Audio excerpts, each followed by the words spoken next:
రాకడికి ఆయన సిద్ధపరుస్తాడు. ఈ మధ్యలో వచ్చి గురుగులు వస్తుంటాయి, రాలిపోతుంటాయి. ట్రైన్ బయలుదేరిందమ్మా పర్వాకానికి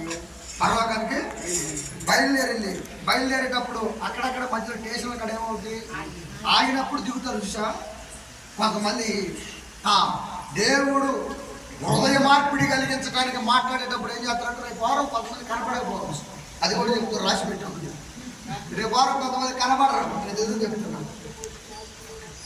ఇవన్నీ ఆడ తగ్గించుకుంటుందా నా అంటే ఏందనుకున్న ఊళ్ళో మమ్మల్ని చూస్తేనే 10 మంది నా చేతులు ఎత్తి పోతే పో అటు ఆడ పెట్టించుకో.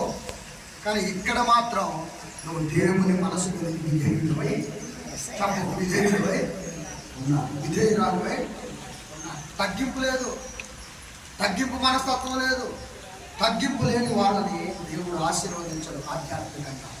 గర్విష్ఠుడికి వాడికి ఉన్నతమైన స్థితిని పదవులను కలిగిస్తే ఉన్నదాన్ని బట్టి ఏం చేశాడు, అతిశయించి చెప్పు, గర్వించడం లేదా?